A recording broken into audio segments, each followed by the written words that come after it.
গোটা ডিম রান্না করে যতটা না ভালো লাগে, এইভাবে কেটে নিয়ে তোমরা একবার ডিম চচ্চড়ি বাড়িতে বানিয়ে দেখো, স্বাদ কিন্তু অনেক গুণ বেড়ে যায়।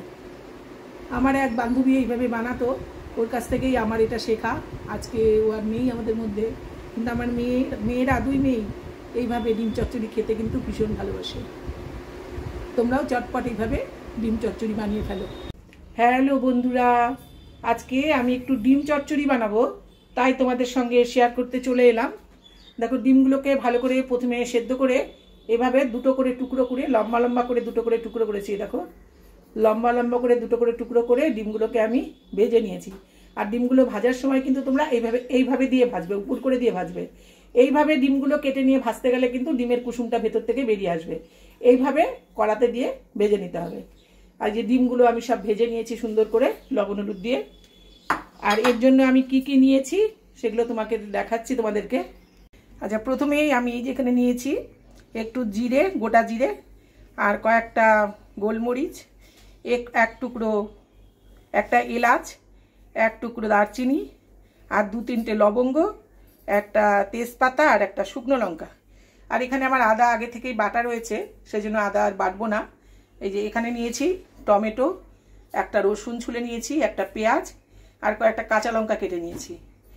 আর এখানে ছোট ছোট করে কতগুলো আলু, 2-3টে আলু আমি কেটে নিয়েছি। আর এখানে আছে একটু ধনে পাতা। আর এখানে মশলা বলতে আমি এখানে ধনে গুঁড়ো, জিরে গুঁড়ো, শুকনো লঙ্কার গুঁড়ো, কাশ্মীরি লঙ্কার গুঁড়ো, হলুদ আর লবণ নিয়েছি।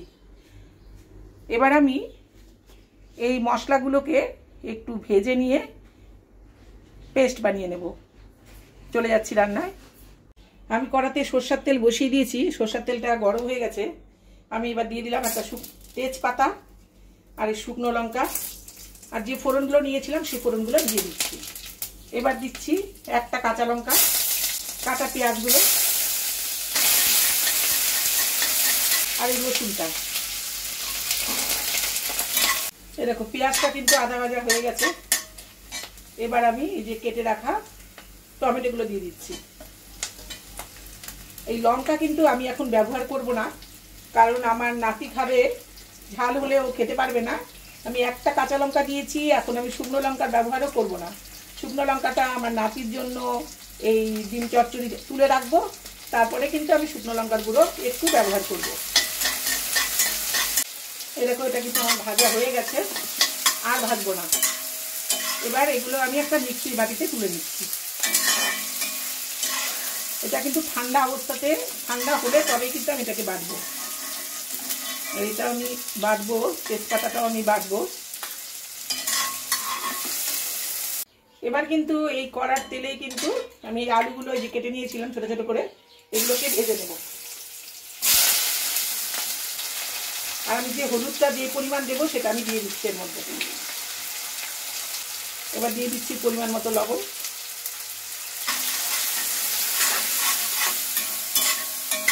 এই আলুটা ভাজা হতে থাক, ততক্ষণ আমি মশলাটা রেডি করে নিচ্ছি।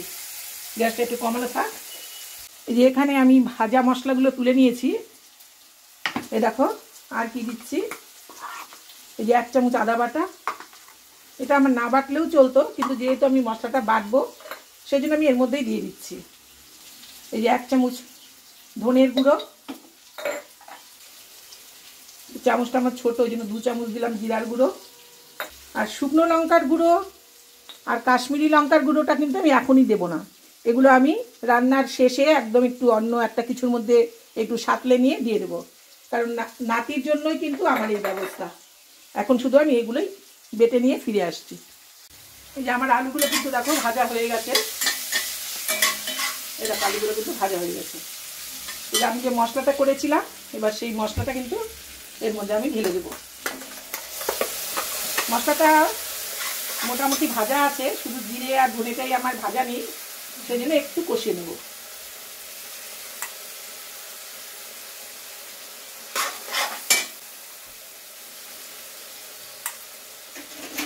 আর যখন জল দেবো, পাত্রটা ধুয়ে একটু জল দেবো। গ্যাসটা এখন বাড়িয়ে দিচ্ছি। আমি কিন্তু শুকনো লঙ্কার গুঁড়ো এর মধ্যে দিইনি, যার জন্য আমার এই যে তরকারিটা কিন্তু এই রঙটা কিন্তু একটু অন্যরকম হয়েছে। এই নাতির জন্য এখন একটু তুলবো, তুলে আমি শুকনো লঙ্কার গুঁড়াটা এর সাথে যোগ করবো। কাঁচা কাঁচা গন্ধটা কিন্তু এখন নেই, এই আমার নাতি একবার খাবে, এই যে ওর জন্য আমি একটু তুলে দিলাম। এটা আমি এখন মাইক্রোওভেনে 5 মিনিট ফুটিয়ে নেব। এখন আমি এতে একটু শুকনো লঙ্কার গুঁড়ো যোগ করে দিচ্ছি। এই যে দেখো এখানে একটু কাশ্মীরি লঙ্কার গুঁড়ো দিচ্ছি, শুকনো লঙ্কার গুঁড়ো, এই যে শুকনো লঙ্কার গুঁড়ো একটু দিলাম। এই ঝাল আমাদের খুব একটা খেতে পারে না, কম করে দিলাম। সামান্য একটু তেল এখানে দিয়ে একটু সাঁতলে নেবো এখানে।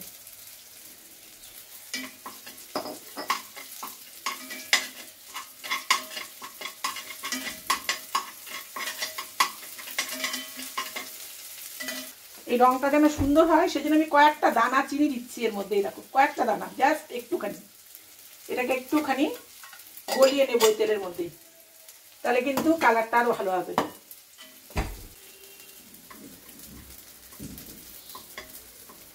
এই চিনিটা কিন্তু গলে গেছে, এই এটা থেকে কিন্তু একটু কালারও ছাড়ছে। এবার আমি এটা দিয়ে দিই।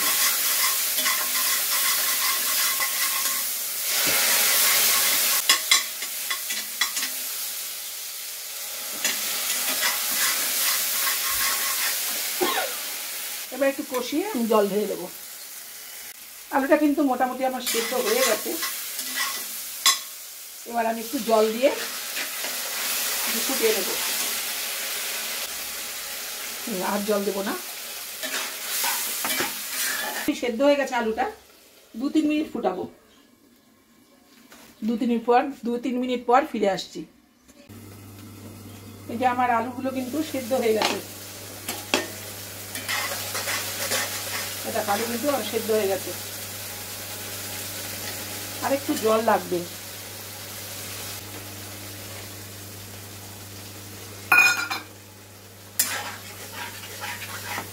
আমি এবার এই যে ভাজা ডিমগুলো কিন্তু দিয়ে দিলাম।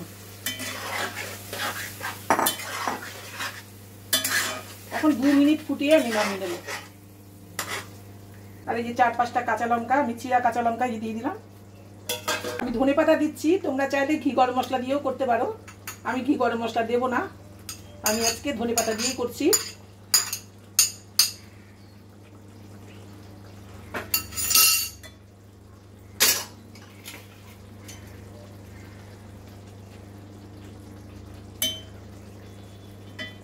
এবার আমি 2 মিনিটের জন্য ঢেকে দিলাম। 2 মিনিট পরে ফিরে আসছি আবার। এই যে আমার ডিমটা কিন্তু এখন একদম রেডি, দেখো। এবার আমি গ্যাসটা বন্ধ করে দিচ্ছি।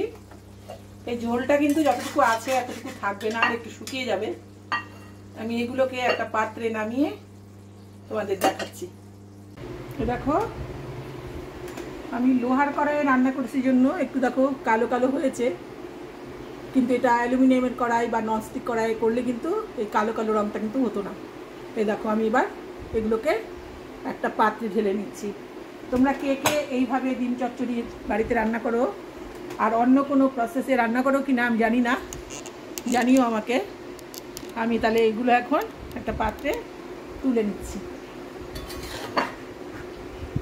ভিডিওটা যদি তোমাদের ভালো লাগে তাহলে তোমরা অবশ্যই লাইক, কমেন্ট, শেয়ার ও সাবস্ক্রাইব করে আমার সঙ্গে থেকো। আবার দেখা হবে তোমাদের সাথে অন্য কোনো ভিডিও নিয়ে। এ দেখো আমি একটা পাত্রেই দেখো ঢেলে নিয়েছি। এইভাবে ডিম রান্না করলে কিন্তু ভীষণই ভালো লাগে। গোটা ডিম রান্না করে যতটা না ভালো লাগে, এইভাবে কেটে নিয়ে তোমরা একবার ডিম চচ্চড়ি বাড়িতে বানিয়ে দেখো, স্বাদ কিন্তু অনেক গুণ বেড়ে যায়। আমার এক বান্ধবী এইভাবে বানাতো, ওর কাছ থেকেই আমার এটা শেখা। আজকে ও আর নেই আমাদের মধ্যে, কিন্তু আমার মেয়েরা 2 মেয়ে এইভাবে ডিম চচ্চড়ি খেতে কিন্তু ভীষণ ভালোবাসে। তোমরাও চটপট এইভাবে ডিম চচ্চড়ি বানিয়ে ফেলো। টাটা, আবার দেখা হবে তোমাদের সঙ্গে অন্য কোনো ভিডিও নিয়ে।